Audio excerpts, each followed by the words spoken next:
Okay. And Mayor, you could start.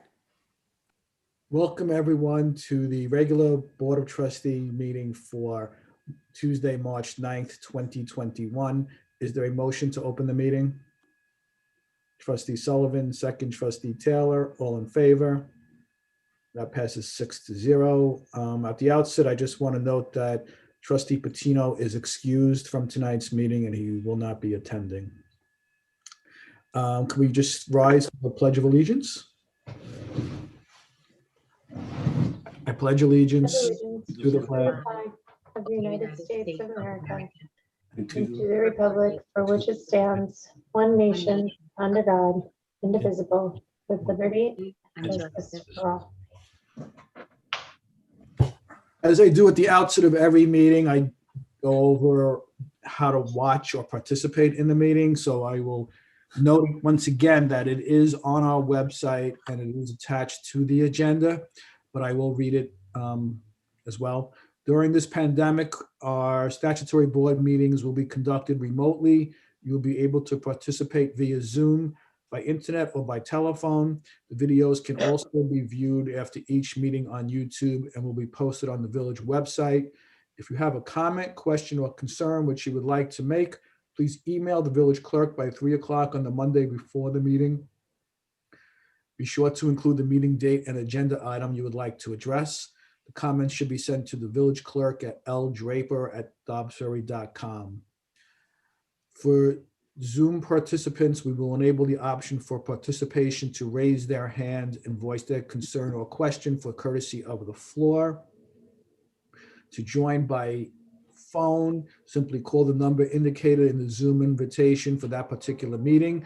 You'll be automatically muted when you are on the call. If you wish to make a statement or comment, please email our village clerk by 3 o'clock on the Monday before the meeting. If dialing in by phone, you may raise your hand by dialing 9. You will also be muted, so you can unmute yourself by dialing *6. To watch on YouTube, you go to www.youtube.com/user/village.com. So Village of Dobbs Ferry, sorry. Okay, let's just jump into the first order of business. And before I do, I just want to make sure that the police officer that we are appointing is here. Is he here? Richard Zakovich? That's correct, Mayor. I'm going to swap spaces real quick. Ah, okay. There he is. Welcome. Hello, Could you hear us? I can. Okay, so welcome. Thank you. So I consider a motion to appoint Richard Zakovich as police sergeant off of civil service eligible list, effective on March 10th, 2021 at 0000 hours for an annual salary of $132,246,000. Is there a motion? Trustee DeRozzi, second. Deputy Mayor Cassell, all in favor? And that passes 6-0. So let's swear you in. So raise your right hand, please. Do you solemnly swear to support the Constitution of the United States and the Constitution of the State of New York, and to carry out the duties of police sergeant for the Village of Dobbs Ferry Police Department to the best of your ability? I do. Congratulations, you're now a sergeant. Congratulations, Rick. Thank you. Is there anything you'd like to say? I'd like to thank the village board and the chief, my wife, my family, friends watching on here on the Zoom. So, Mayor, we got a shield here that Rich's wife Heidi's going to pin to his lapel here. Okay. Nice. There you go.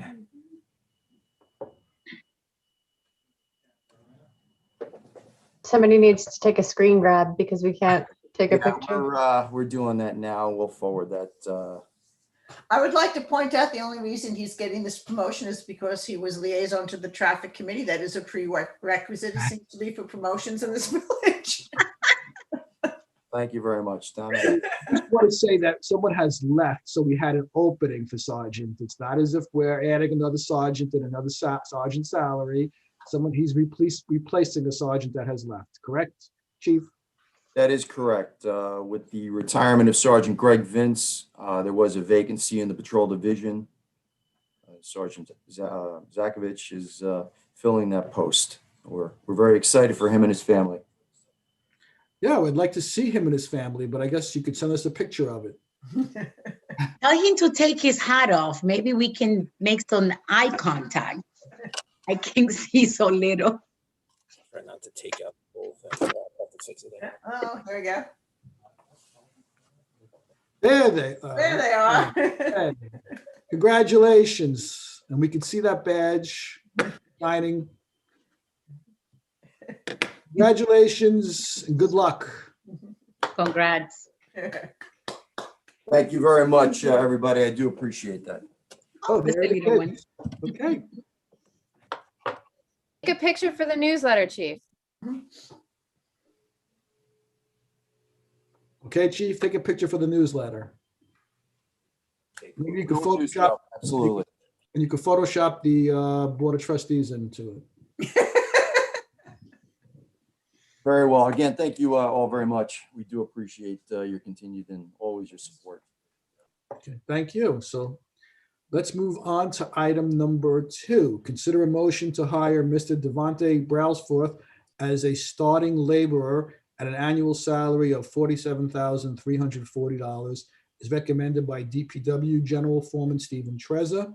I have a letter here that's addressed to the mayor and the Board of Trustees from Mr. Trezza dated March 3rd, 2021.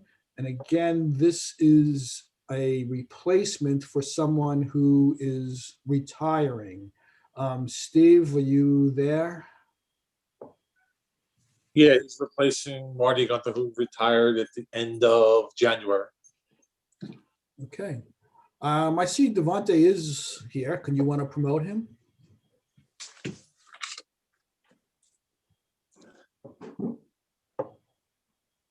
Devontae, can you hear us? You're on mute. On mute. Right. Sorry about that. Okay, there you are. Let's Devontae, see. let me just make the motion and have it done before we ask you to say anything. So is there a motion to hire Mr. Devontae Brailsforth as a starting laborer? Trustee Taylor, second. Trustee Nell, all in favor? And that passes 6-0. So congratulations, Devontae. You are now the laborer at the DPW for the Village of Dobbs Ferry. Thank you. I appreciate it. So we're looking forward to you. I don't even know, when's your first day? I think I talked to Trezza. I'm hopefully March 22nd. That's Mr. Trezza to you. I'm sorry, Mr. Trezza.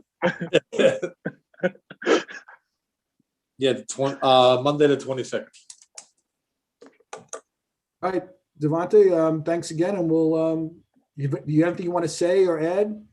All I really need to say is I'm not a man of many words, but I really do appreciate the opportunity. Okay, well, good luck. Thank you. Thank you, and we'll see you around. Bye. Okay, the next is the courtesy of the floor, and I only just ask right now for people to speak about anything other than the parklets, because the parklets will be be the first item we speak about. So we can talk about that separately. So for the courtesy of the floor, if you speak about anything other than the parklets. Patty, can you hear us? Yep. Can you hear me? Yes. So great. So 2 things. First, I don't know if you guys know who Devontae is. He may have been arguably the best, if not second or third best football player that ever played in Dobbs Ferry. A remarkable, hardworking guy, and a guy who is cerebral as well as he's physical. So I think he's going to be great helping the village. In fact, we would have gone to the Dome another time if Wagner had the intelligence to give him the ball in the last minute, because he would have scored the. I don't want to swear. Okay, so the real reason I went on besides that, because that was impromptu, I just want to thank a whole list of people, actually. The rec department, DPW, police department, trustees and their husbands, Abby, Kennett, and everyone else And who, wives, the mayor's wife also. okay, mayor's wife also, yes, I didn't say, she wasn't there when I went down, but you guys, I mean, that was such a class act. It really was. It was so well run. It was so friendly. It was almost like it was a party. It was excellent. I just think what you guys did was just absolutely remarkable, and I just want to thank all of you. Thank you. Yes, I was going to say that for the end, but it was a remarkable event. I think we all felt that we were doing some special work dealing with the people that we dealt with and how we made, people walked in feeling so nervous. And I think everybody made them feel so comfortable and welcome. And I do want to thank everybody for participating in that event. I mean, we really did something special on that day. So thank you for everyone who participated on that. Anybody else, courtesy of the floor? There's no one else with their hand raised. Okay, so let's move to action item number 1, which is to consider a resolution authorizing licensed use of on-street parking as parklets for use by local businesses. Just at the outset, I know we're all in favor of the use of the parklet. What it comes down to, I think, really is how much, if anything, that we should charge. So before we hear from the public, let's hear from the trustees. So how are we feeling about this? And I'll start with Deputy Mayor Cassell. You're muted. I'm open to discuss, and I'd like to hear what everyone else has to say. But I also would like to hear from Jeff about the pros and cons of the finances, about charging or not charging, and what the impacts can potentially be for the village. Because that's the main thing, is the financial impact. Whether we do it for free, whether we do it for less than the 175 that's in the draft resolution. I think we need to know exactly what the impacts are. Right. So when you look at this, even just this current budget that we're in, between permit parking and meters, I think the permits are budgeted at about 320,000 and the meters are about 250,000. So we're talking, what is that, 500 and some odd $1,000 of lost revenue. That said, the parking meters have brought in about 90,000. So we're talking $400,000 of lost revenue this year. And in the new budget, significant decreases, because we're not sure yet when either of those will come back. When people will be going back into the city. So the first draft of the budget that has been put together, that we looked at the workshop last week, that actually does have a 4% tax rate increase. So it's not insignificant to lose that revenue. Well, Jeff, though, you're talking about I think we have to separate the waterfront parking and the loss of that revenue from I hear what you're saying. Yep, I do. Waterfront parking is not impacted in any way, shape, or form by any choice. I understand what you're saying, but we're losing, between the two, you're losing $500,000 out of the budget this year.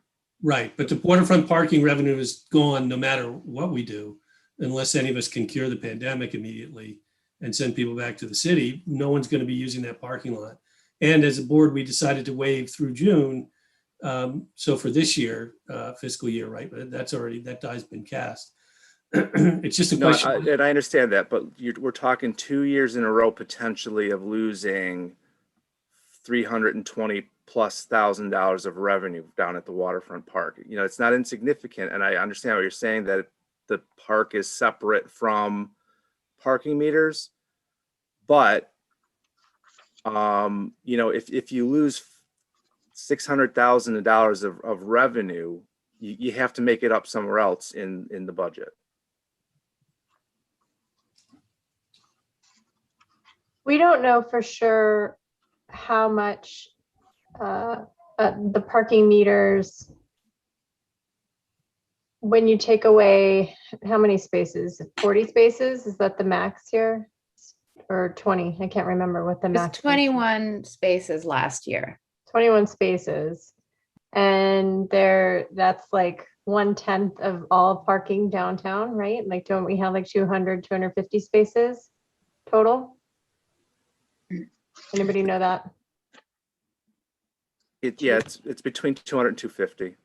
So I'm just venturing to say that if you take away 20 of them, we're probably not going to be losing parking meter money to a huge extent, because there's other places to park, because they're only metered till 6 o'clock. And it's really after 6 o'clock that parking becomes more jammed when people are downtown. So I would just, I don't have numbers to prove any of that. I just know that downtown there's parking spots during the day, and people can probably park elsewhere if there's 21, or probably 21 max still, because that's how many barriers we have taken up. So if there's any way that we can make this work to allow it to be free or the smallest fee possible, I think we should try and do it for our businesses and for our residents who want to support those businesses.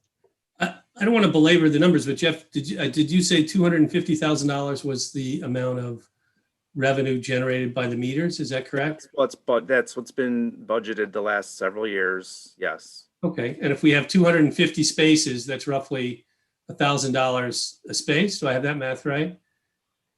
Correct. Okay. So if we take away 21 spaces, we're talking about $21,000. And it's not even quite that much, because A, it probably increases density in spaces that would have been otherwise empty as people are diverted to park elsewhere. And B, it's not the full year, it's just from March to November. So what's that, 60-70% of the year? It's not even the full year that would be impacted. So I appreciate the fact that the revenues are down this year, and I share your concern that we're responsible about that. I just think we need to keep it in perspective as to what the actual impact of this would be. And I think it's a smaller number. And again, while I don't disagree that parking revenues have been impacted, this is just a small increment, and not the majority of that revenue shortfall, in my view. So if I can just interject myself, since you've heard a finance point of view, we have a lawyer here as well. You do have a fiduciary responsibility with respect to taxpayer funds. So not to take an opposite point of view, because you can come to any consensus that you want. But if you're taking up certain spaces to the exclusion of others, how equitable is that? And how do you deal with the other businesses that are in the downtown, first of all? Number two, not everybody has the luxury of being able to go to restaurants. So what about the rest of the population that's paying into the tax base and is not taking advantage of a restaurant? Thirdly, you spend a lot of money on barriers, and last year you were trying to recoup some of them. And lastly, I think there is a value that's associated with a parking space, and that you should assign some value to that, not necessarily nominal. It's being used to the exclusion of others, which, if it was done for one particular person, would take a special act of the legislature. For some reason, because of COVID, there's been an exemption that's been carved out. So that's all fine and good. The last thing, so you really have an obligation to safeguard taxpayers' money. So I would caution against charging zero or anything looking like zero. And lastly, these parklets, as I understand it, are mainly so that the restaurants can continue to do business. What do you do when they are then able to do business within the confines of their space? What do you do then? Then you're allowing them to have not only restaurants indoor, but beyond your cafe permit, you're actually letting them go into the street. So those are just a couple things I'd like you to at least balance the discussion by thinking about. And Lori Lee, if you want to add anything to that, I would appreciate it. I did provide a couple of words of advice to the board. The New York State Constitution actually forbids you to give away for free public funds, and this would be the equivalent because it has value. It's actually unconstitutional in the state of New York to give this away. That you hold as a board of a corporation, you hold for the benefit of the public at large those areas of the right of way and any public properties, including parks, for the benefit of the whole. So I just would caution that a dollar amount of some kind be assigned in such a way so you can be reassured that you're not running afoul of the Constitution. But again, it's a policy decision to be made by this board representing the corporation. So I don't want to go in opposite of anything that anyone has discussed here, especially with what Lori Lee mentioned just now. But then what about these other municipalities that we've been told that are doing this free for their businesses? What is that? The municipalities that we cited have all indicated that if they're going to do it this year, they're going to charge. I don't think they've actually legislated it yet. Secondly, what other municipalities have to do, whatever they do has nothing to do with what we do. You know, we're trying to advise you as to the law and protect you. You know, what other municipalities choose to do has nothing to do with the legality of it. We're telling you what the law is. And I'm just encourage you to if you want to do it, I understand the sentiment. I understand how the restaurants have suffered, but at least come up with some rational justification for what you're doing. You know, no, Richard, thank you. It's just that because we are being told by residents and restaurants this, I'm glad that you guys are publicly stating the laws and the reasons behind. We might not be able to do the same thing that other municipalities are doing. So thank you. All I'm saying is if I've been told once, I've been told 50 times, well, so-and-so does it, well, such and such does it. You know, that's not our responsibility. Our responsibility is to try to protect you or at least give you the information, and then you can make a decision. So my opinion is that practically speaking, you're supposed to charge something because otherwise, you know, why wouldn't everyone ask for it if it's free, whether they really felt they wanted it, would use it, need it, et cetera, et cetera. It's a question of, you know, striking a balance between what's fair. And if over a year, each of those parking spaces generates $1,000, you know, is that about right, Jeff? Is that more or less the right number? Larry, I haven't looked at that recently, but I know if Rick was to sell a permit to lease a spot for the day, that if I remember correctly, Rick, is $20 a day. Yes, that's correct. Although, but that's not based on the overall economics of what what revenue the village would necessarily lose, right? That's based on renting that spot for the day, though. Right, but that would be $600. That would be $7,200 a year in revenue per parking space, as opposed to 1,000. I mean, that sounds like there's an inconvenience factor where somebody pulls up and the space is blocked and somebody's using it for something relative to a program that's being put in place. And the labor involved in getting that one parking spot reserved for one day, because there's manpower that has to go behind doing that. I mean, like the $20 does not mean that that's. I'm not arguing for zero. I'm just saying I think we can come up with a fee that is going to at least provide some element of relief for the restaurants. And be fair and inbounds as Richard and Lori Lee described it. So before I open this up to the public, does any other trustee want to add anything or say anything? Okay, so at the outset, I just want to acknowledge that the board has received various emails and letters. So I will acknowledge those emails that we have received. You have received a letter dated March 8th, 2021 from Michelle Adams, President, Rivertown's Chamber of Commerce. We have received an email dated March 8th, 2021 from Jessica Malberg.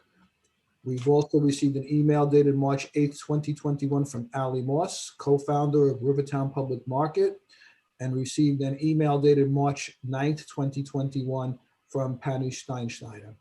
So it looks like Michelle wants to speak first. Is that Michelle, before you start, please limit, we did receive your letter, so please limit your comments to 3 minutes.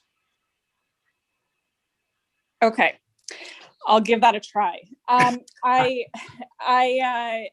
would like to just start very quickly by saying that I want to just reiterate the value of the parking spaces besides just the direct revenue that they generate, that these businesses in town have a effect. And while you may not see it directly, but if they go out of business, if many of them go out of business, they have an effect on how many people, might want to live in Dobbs Ferry and what they may want to pay for a house. So this all is an ecosystem. It's all tied together.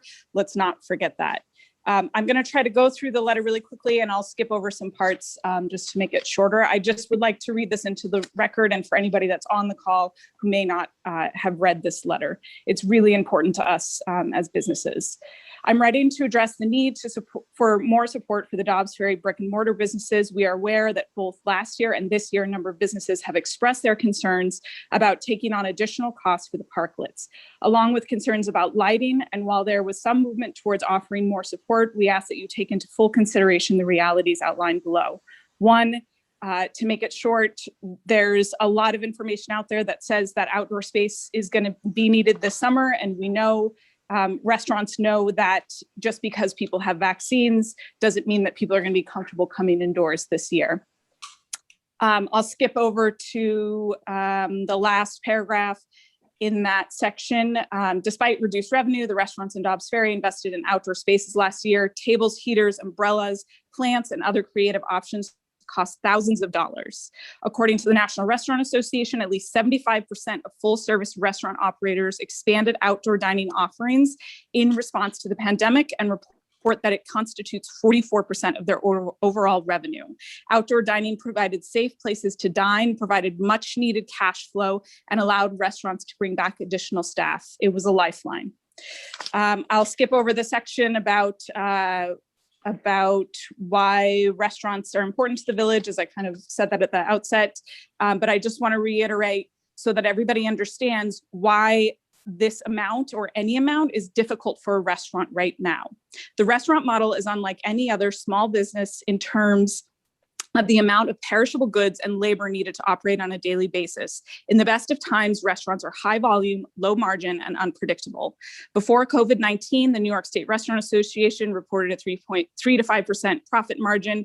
This means that any disruption makes it challenging to manage costs. It is not uncommon for restaurant owners to forego their own paychecks and health insurance, pull money from their personal savings, or even cover staff shifts themselves to cut labor costs. This is in normal times, not pandemic times.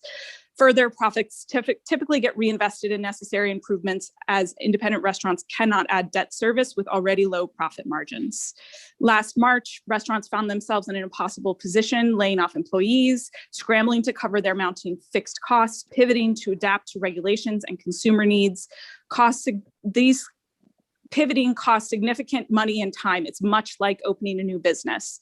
Even restaurants who are doing well, quote unquote, with takeout are finding it difficult to stay ahead. Other added costs to consider are dedicated staff for delivering takeout, increased use of takeout containers, loss of perishable goods due to quarantines, construction to adapt spaces, protective and sanitizing supplies, air purifying equipment, and new e-commerce solutions. 80% of operators say their current staffing level is lower than what it would normally be in the absence of COVID-19. Expenses are also climbing amid the pandemic, with 59% of operators saying their total labor costs as a percentage of sales are higher than they were pre-pandemic. So if we're seeing an increase in labor as a percentage of sales while a decrease in jobs, and we know that it's been reported that restaurants are the second largest private sector employee, and they report the highest rate of job losses across all sectors. So we know that they're still struggling. So there's significant lost revenue, significant added costs, and what's left is careful cash flow management.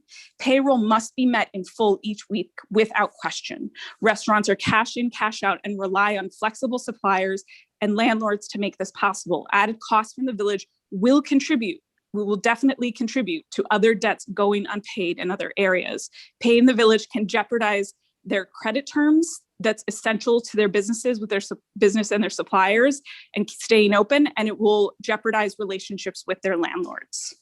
Lastly, I just want to point out that in the last part of my letter details from the federal level down a number of instances where the government is stepping up to specifically help restaurants, or has the president himself has called out to support restaurants. Senator Charles Schumer from New York State has reiterated again and again, and was key in trying to get funding in this new round of funding from the federal government for restaurants. Everybody understands that restaurants are they're economic generators for the country and for the village. And so it is really important to take this into consideration. I understand the position that you're in and you need to charge something. Our position, if you can't charge $0, is to charge $5. We're in desperate times. We're just asking for this year, and this is really important. I won't take up any more time, but we have a number of people that we asked for support of this letter and received support from. I can list those names if you want me to. Thank you. Thank you, Michelle. And like I said, we do have your letter. Is there anybody else who'd like to speak on this? No, Mayor, no one else has their hands raised. Oh, wait, Patty just raised his hand. Patty, can you hear us? I can. Sorry I'll be very quick. I gave a lot of thought to this, and my first reaction was that what you did at the last meeting seemed like it was headed towards fair, coming up with the 175. But then I started really looking into what the situation was and realizing how much time and effort a lot of us have made to try and bring businesses to Dobbs Ferry. We have had, it's been a tough time to get restaurants here. Once we've gotten them here, we do not want to lose them. We need, when Jeff talks about money at the meters, our restaurants are one of the primary reasons that people come in and park at our other meters. That's what's bringing the money into town. We need the restaurants to bring people in to shop at our other stores.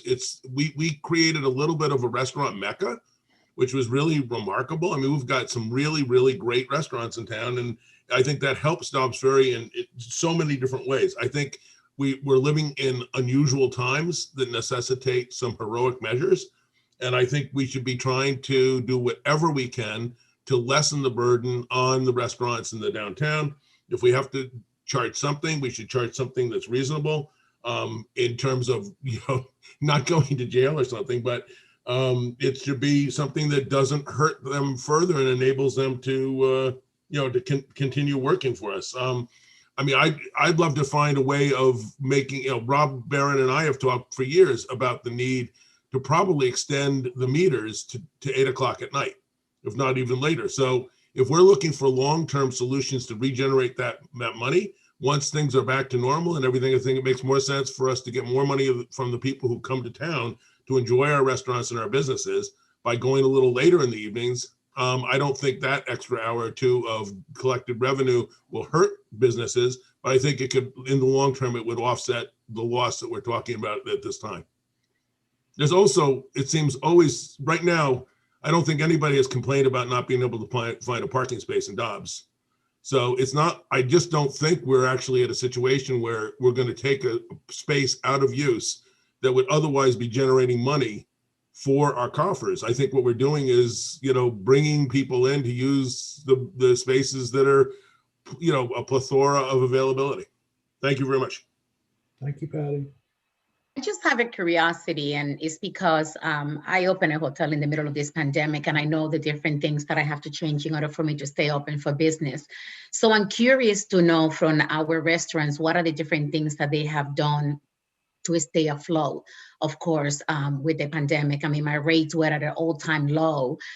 Meanwhile, I have continued to dine here in Dobbs, and an average check is $150, $200, which if we charge for one parking space $175, that's only one single check of dinner. So they know that the last meeting, I was one of the trustees that said, definitely let's go lower on the pricing. But I also want to know, I know that everybody had different expenses. I know that the restaurants that own their own building, there's others that have mortgages.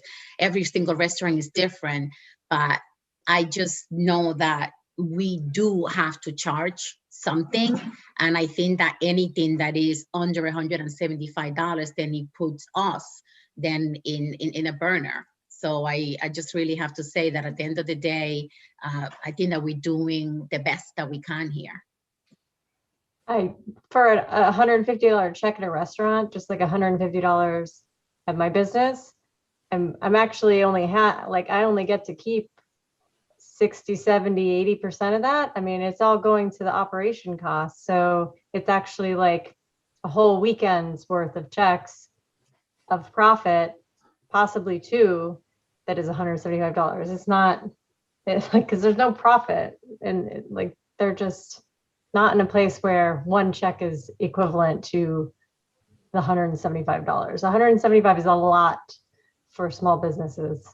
And it doesn't seem like it maybe to the rest of the board, but we're cutting costs at every corner in my place to just try and pay rent. And we would not be able to do $175 additional dollars to have like a parking space outside. So I understand where they're coming from. And I mean, I'm in the place that make it legal. If it has to be $5, then $5. But if we're talking about $175 and there's 21 parking spots, that's like 7,800. What was it? I just did my little calculator. I wish that I could hear more from other restaurants. Like we keep hearing from the same people, and the restaurants that I go in and I see them full and I see them blooming, it's a shame that we cannot hear from them and see how they're doing. Because they're busy right now at the restaurant trying to feed people. But we keep hearing from the same people in this meeting. It's always the same people. I would think if other restaurants had an opinion on the pricing, we would have heard from them in the last 2 weeks because it's been out there, right? And I think the chamber put it out there. I don't know what that silence means or doesn't mean, but I don't think it's just appearing tonight. I mean, they could have sent an email, or maybe they were in support of Michelle's letter, and that's all they thought was sufficient. We just don't know right now. Michelle does have her hand raised. Okay. Michelle, can you hear us? Yes, I can answer all of those questions. To address your first question, 95 cents, when we talk about a 3 to 5% profit margin, that is a extremely slim profit margin for a business. It was a problem before the pandemic. Now it's not even there. So what that means is 95 cents from every dollar goes back out because we're paying employees, farmers, fishermen, bakers, ranchers, winemakers, linen providers, our rent, our utilities. We are not, in the best of times, we are not keeping that money. Small independent businesses can't take on more debt. We're reinvesting that money. And when I tell you that we forgo paychecks, we take money out of our savings, health insurance, last year we paid $500 for a parking space, and we could have gotten a health insurance plan for that amount of money. This is very real for us. And to answer the support, we tried reaching out to a bunch of people. Obviously, some of the names are the same.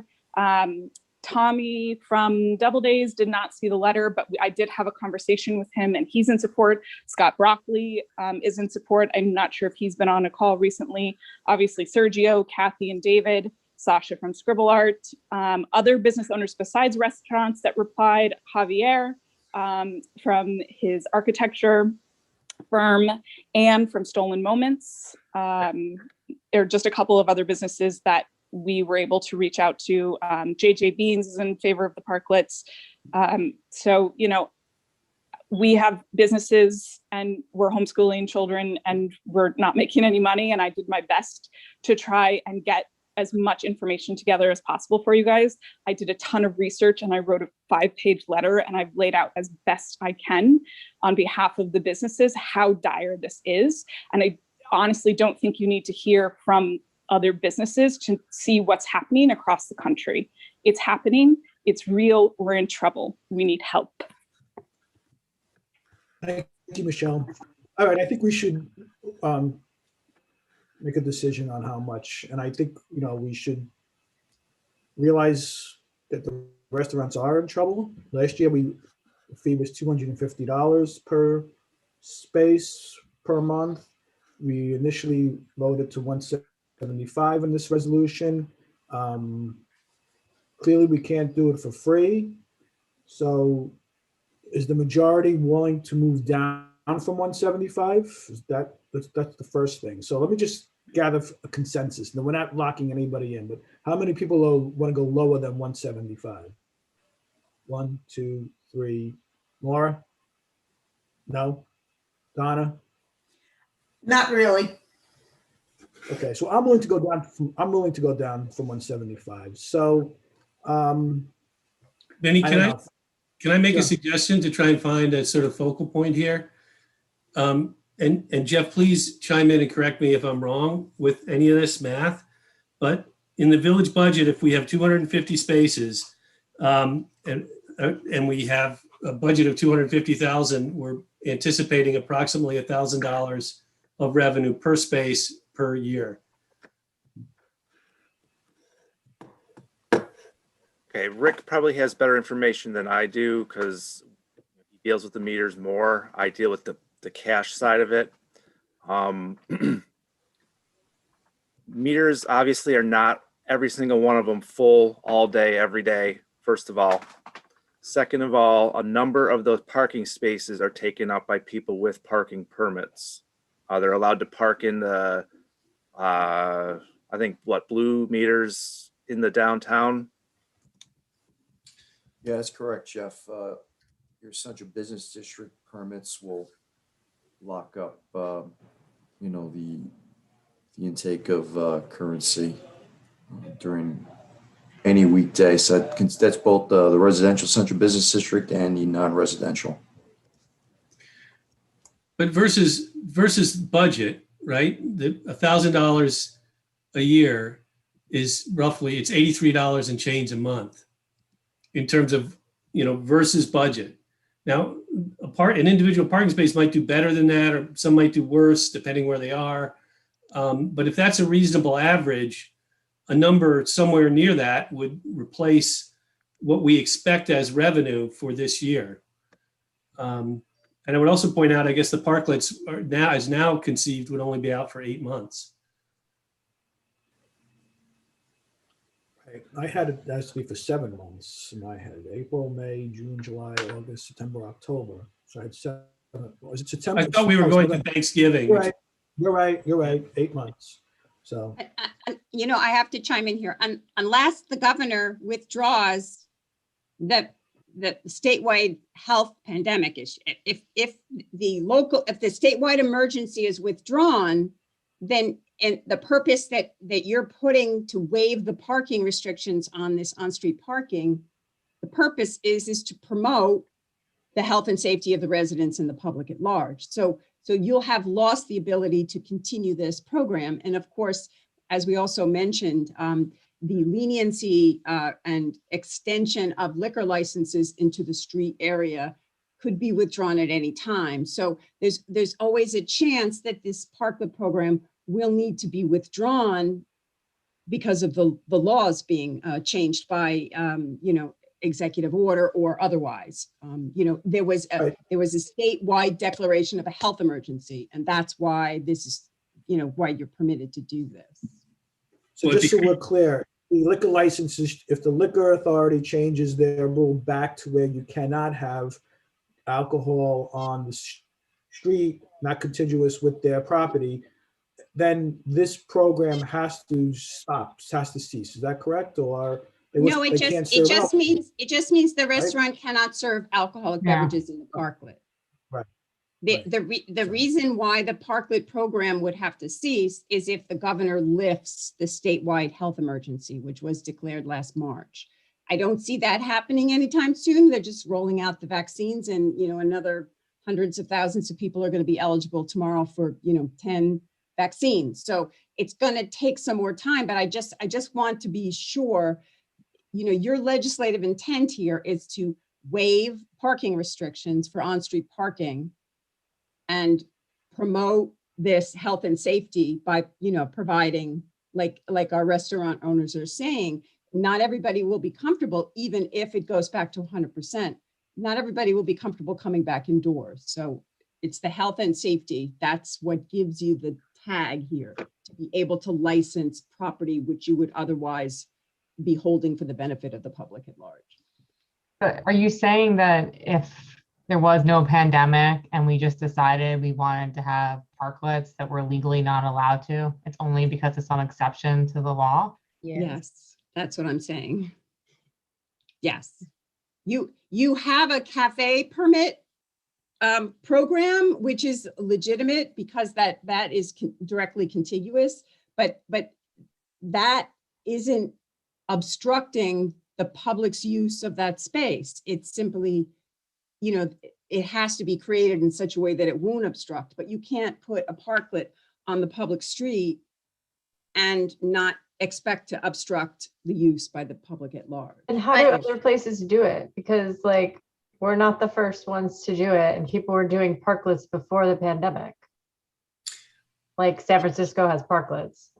But the law changes because it's a little bit different. I can serve alcohol in a section of the hotel within the premises. I can serve alcohol in the deck in front. I cannot serve alcohol in the deck in the back. And it's the same building, but there is the way that they break down the liquor licenses for safety reasons of how people move from point A to point B, et cetera, et cetera. It's extremely complex. Is how they do it. And you would need to seek permission from the New York State legislature if you were going to alienate public property for exclusive use. So that can be done, and you'd have to, get approval for that from both houses. You'd take a home rule, you'd ask for permission, there'd be a law in place. I don't practice in California, so I'm not sure what the laws are vis-a-vis the rights of the public to use the rights of way in front of these establishments. But, on a temporary basis, or to encourage, like the street fairs and your Fairy Festa, and, that's a different, you go to ABC and you get a specific license, which extends for this period with insurance into the street. But as a general rule, you cannot give away public space for the benefit of one to the detriment of the whole. So we're doing this because you've waived the on-street parking restrictions. That's your act to waive it and to create this pilot program because you're protecting the health and safety of your residents, the public at large, the patrons of these businesses, etc. When the public health emergency statewide issued by the governor is lifted at the end of the pandemic, God hope, then you're no longer going to be able to do this without taking other actions to seek permission. Because they can't serve alcohol? No, because you're using public property that you hold for the benefit of the public. Okay. You're using it to the exclusive use of someone else. That's like reserving a parking space in that parking lot for my home or this condominium. But if they were designated not for a specific restaurant, but for all people to dine, we would be able to do that. I don't know. I'd have to research that thoroughly. But again, we run afoul of the Constitution. I believe it's Section 2 of the New York State Constitution, that you hold it in trust for the public. I know, that's what I mean. If you were to change it so that it was a parklet that was for people to dine outdoors and take something and bring it there, then it's public space. We're just creating more public space. And that's what I think that happens in San Francisco. It's not necessarily designated for a specific business. It's just creating a different kind of use for that public space. Regardless. The pocket parks that they create, you create pocket parks and do all those things, but the right of way, the street, is held for a particular purpose. So I'd have to look into it further, but I'm just cautioning you that you can intend to put this through November and Thanksgiving, but should, the world change and the health and safety no longer be a concern, then we'll have to look at another way to get a hook. Can I make a suggestion? Is it possible for us to create the cost of the spaces by the number of spaces that people have? Like, let's say if somebody has one space, we can charge, let's say $100. If somebody has 2 spaces, then we can charge maybe 175. If somebody has 3 spaces, depending on the amount that they have, that of course is a much larger cost to the restaurant, that we will be more lenient with the cost. Is that something that is possible to get done to kind of help the cost of reducing the price? I would say it's possible. Weren't you doing that? Weren't you charging per space? Yeah, but she's saying reduce it, like in a bundle it in a package. So 1 space would cost $150, 2 spaces would cost only $250, that kind of a thing. If somebody have 3 spaces, then they want to have to spend, you know, a much larger amount of time because they have a larger space to cover. And at the same time, you know, if there is a business that is not a restaurant, that is actually a business that needs the space for other reasons, and we want to charge them less than $100, then that's something that is also possible. Let's not forget, last year we charged $250. We gave it for free during the winter. We're going down to $175 now and thinking of possibly going lower. It's also, and again, I'm just throwing this out there. There is going to be PPE coming for the restaurants, and hopefully our restaurants will be able to take advantage of that, hopefully, to help them get back. The capacity for inside is going to get better. Granted, you know, I recognize that it's not going to get to 100%, and even if it does, people will probably, a lot of people will not be going. So we have that to look at. You know, it's, and I recognize they need to recoup the money that they lost. I understand that. But we also have to recognize that a lot of people in this village have had financial problems during this year. People who have lost jobs, who, you know, are facing problems with their rent, etc. You know, and I don't know if the village is doing anything for them. We're not going, if anything, our taxes are going to be increasing rather than decreasing this year. So it's additional money that our residents are going to be coughing up this year, in a year when a lot of them, you know, are also having trouble making their mortgages, paying their taxes, etc. So I think we need to consider all that. And at the same time, we do need to consider the fact that the restaurants do need help.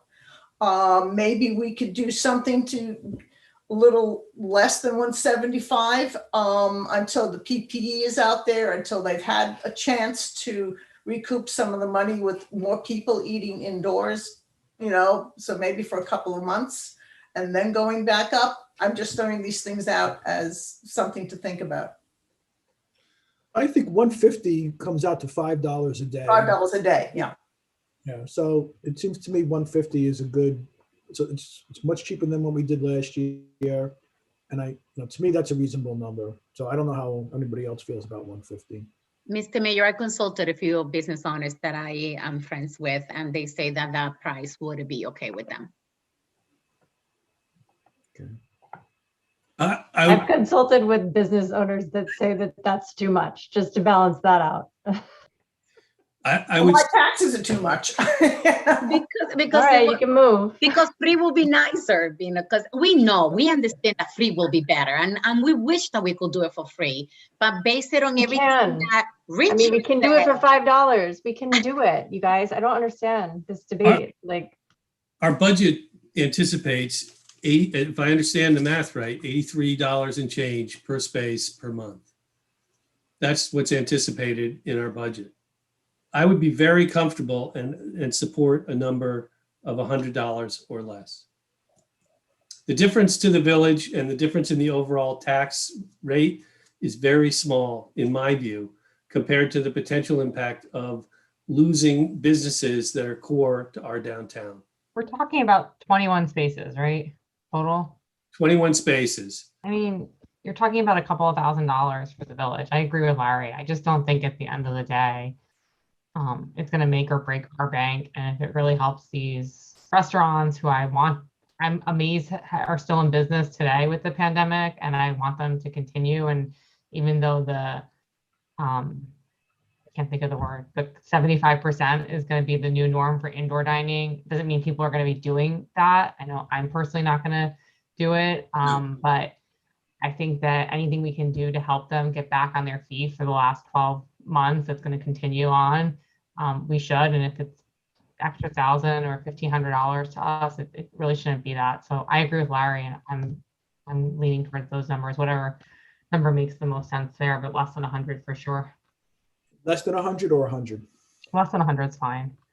Larry, what was the amount that you said? Nobody was for going to parking park. space?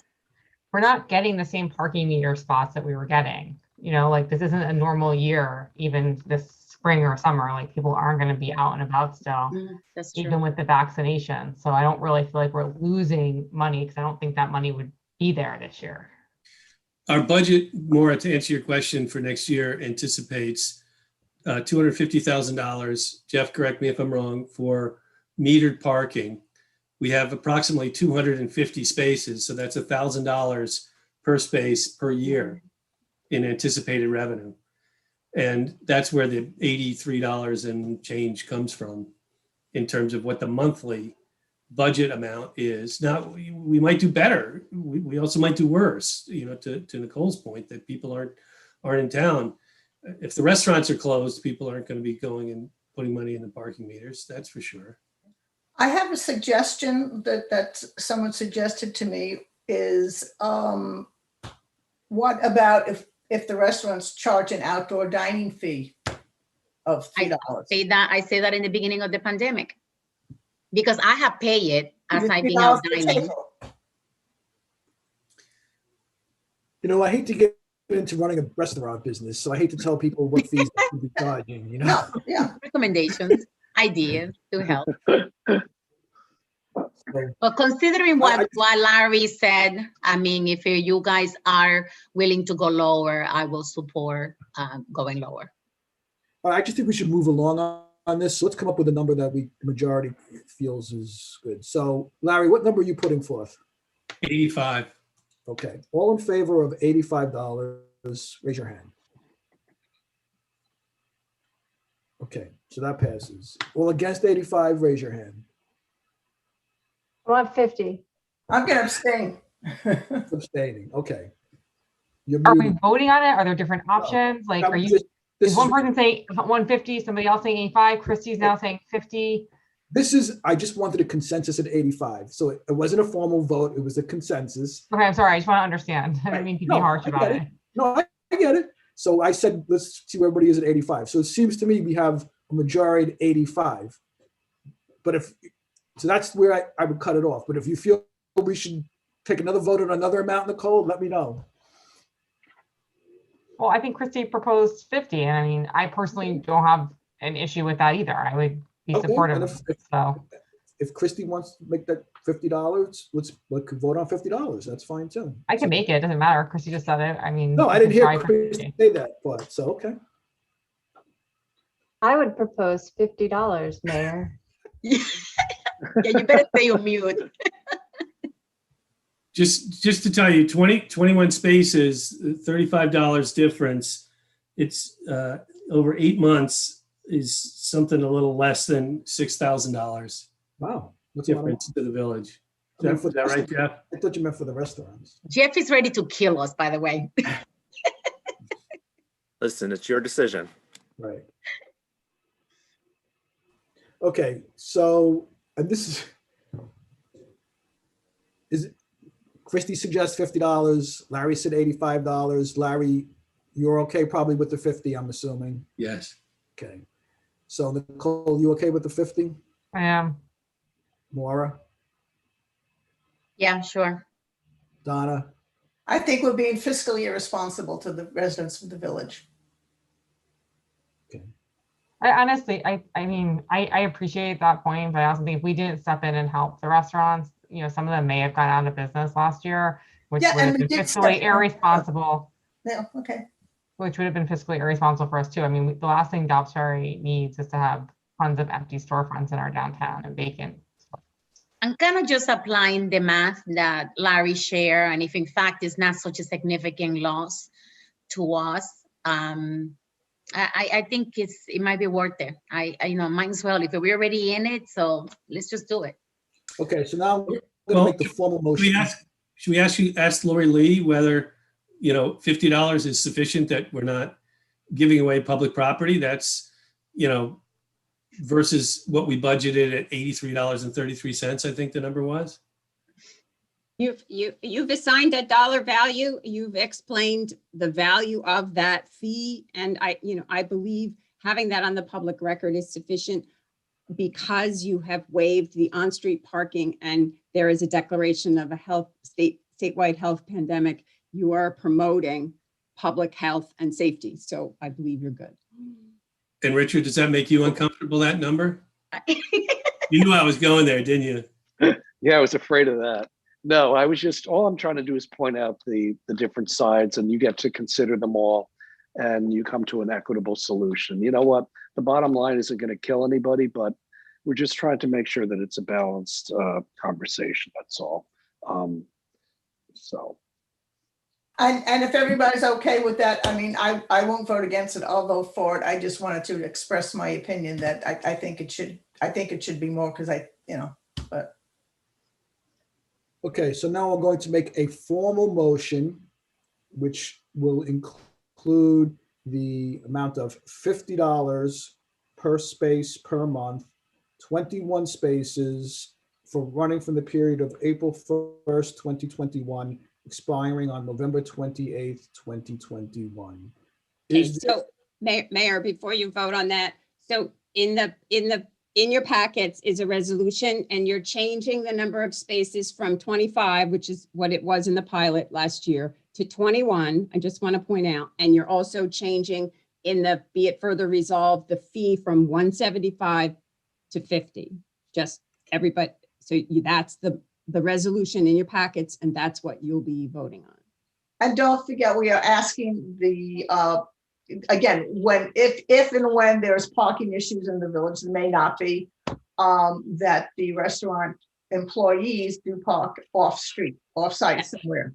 That's all. I know that's in there, but the public doesn't. In your resolution, yes, you're asking the business owners to require their staff to park elsewhere, not on-street parking on Main Street and Cedar. You're asking them to park off-street. And you're also, there's a couple of other limitations and conditions that they have to comply with all the laws.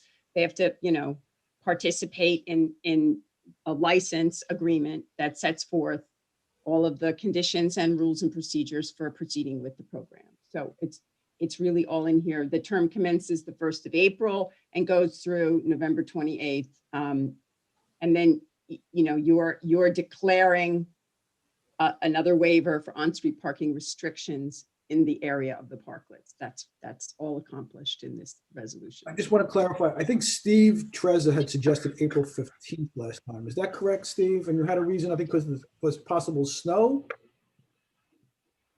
April 1st. April 1st. Okay, good. I thought I had notes that Steve said April 1st. Also, but it was 21 spaces last year, but are you definitely limiting it to 21 this year in case other restaurants want to participate? 21 spaces were licensed, but in your original resolution, you said up to 25 could be licensed. But I just want to make sure, because the mayor clarified that it's up to 21 spaces, no more, no less. And, it's. Well, that's what we were talking about. I thought that's all we had the barriers for. Like, do we have barriers for 25 spaces? Well, the difference is 4 spaces. So that would be 2 parklets of 2 spaces each, or. Right, it was going to be a max of however many we had available, which is 21, but then a max of 2 per business until we run out. And if we had leftover, we could offer 3 to people who wanted 3. Right. Exactly, yeah. However you want to articulate that. So, but the resolution it's allowed a max of 3, but we would only offer 2 initially. should we reward this on the resolution? Because it says that no more than 3 spaces. Right, and then the rules and procedures you're going to provide to effectuate the program will have this further clarification. I don't know, Steve, do you have more barriers left after the spaces that were licensed last year, or are you? I think we have 3 extra from last year. Just 3 barriers. Yep. All right, so that's not enough to do more, right? Okay. Okay, so just to clarify what Laura Lee said, it is 21. Okay, And it does go from April 1st to November 28th, 2021, at $50 per space per month. Yeah, subject to a license there a- agreement to be signed, yeah. Yes, is there a motion? Trustee Sullivan, second. Trustee Nell, all in favor? And that passes 6-0. Thank you, everybody. Thank you, Michelle. Thank you, Corey, Kristen, I see you there, and Patty. Thank you. Let's move to action item number 2, is to consider a motion to approve the audit of claims as submitted and recommended by the village treasurer. Jeff, is there anything you want to add to that?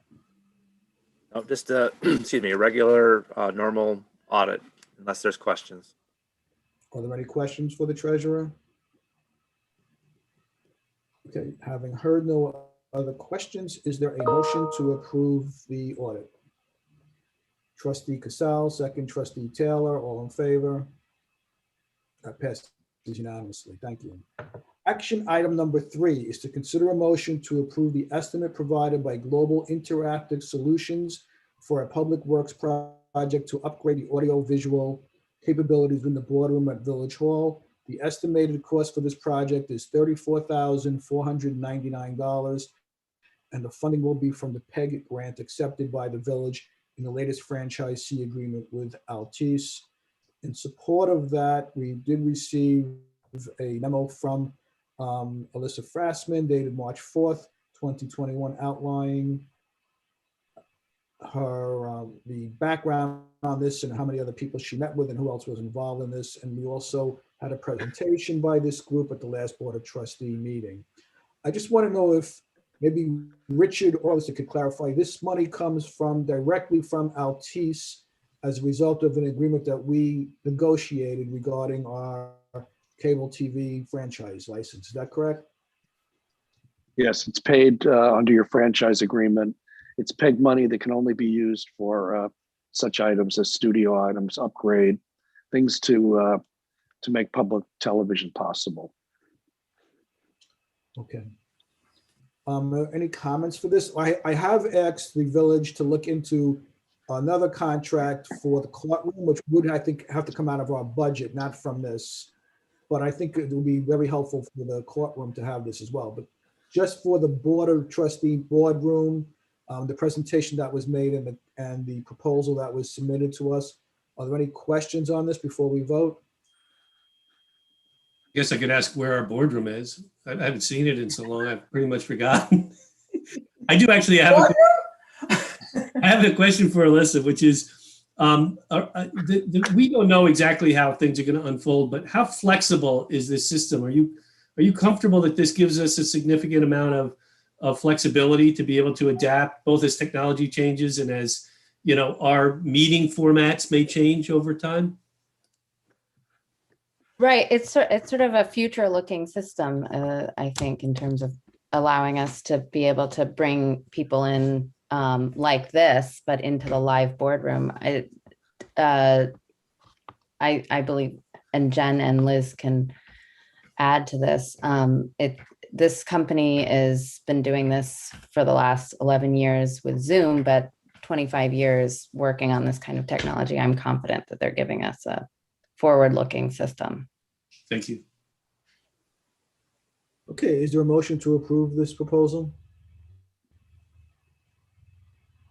Trustee Taylor, second. Deputy Mayor Casal, all in favor? And that passes 6-0 with one absence. I just want to thank whoever found this opportunity because our audiovisual has been in need of upgrade for a really long time. I don't know who it was, but yeah. Welcome to the modern age, Dobbsbury. It will be interesting to see the new boardroom when we finally get in there, right? That'll be great. Let's move to the minutes. Anybody have any comments about the minutes? Is there a motion to accept the minutes of the last meeting? Trustee Sullivan, second. Trustee Taylor, all in favor? And the minutes are approved 6-0.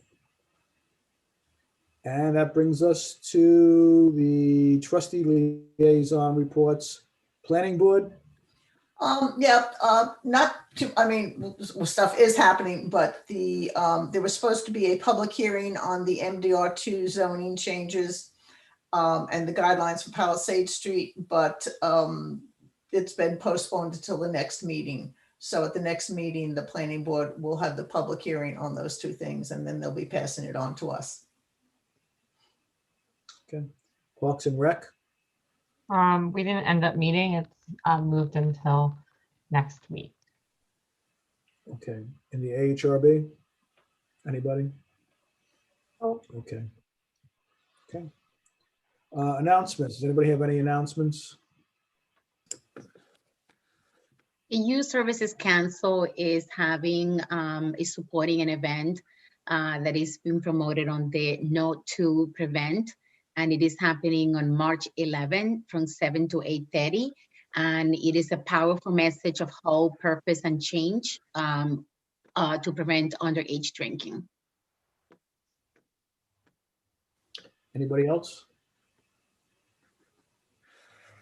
Okay, I just want to say that the Police Reform Task Force is having its final meeting on March 15th.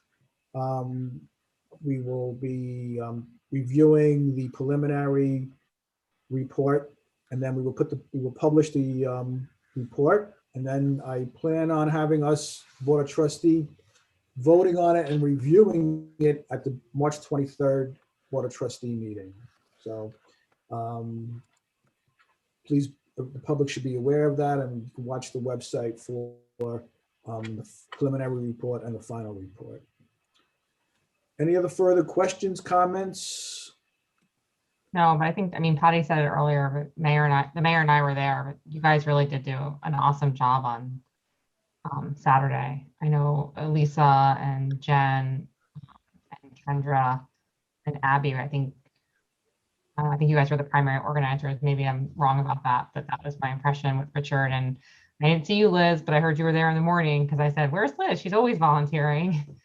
But it was so well done, and there were so many compliments, and the people appreciated it. And even though everyone was so tired at the end of the day, all the DPW workers and the ambulance and rec and police, everyone had a smile on their face for everyone. I think it was really impressive. It makes you feel good to be a member of the Dobbs Ferry community. Yeah, especially the people who worked outside. I know Liz, Alyssa. I don't know if Nicole ended up outside. I did end up outside. And it was cold because it was after the sun went down. I felt bad for Alyssa when I was watching, and Liz. And the police department also, they were outside the whole time, and they had to help people carry people in on their wheelchairs from the cars, and the people with walkers. So they did a lot of heavy lifting as well. So thank you, everybody. It was a good feeling all around. I got to meet Richard in person finally. Yeah, really. So yeah, great to see the mayor and Nicole.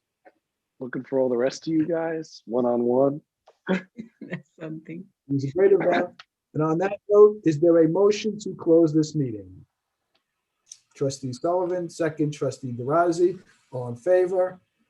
And the meeting is closed. Thank you, everybody. Good night. Thank you. Happy birthday, Thank you. Lori. Night. Yeah. Happy birthday. Oh, happy birthday.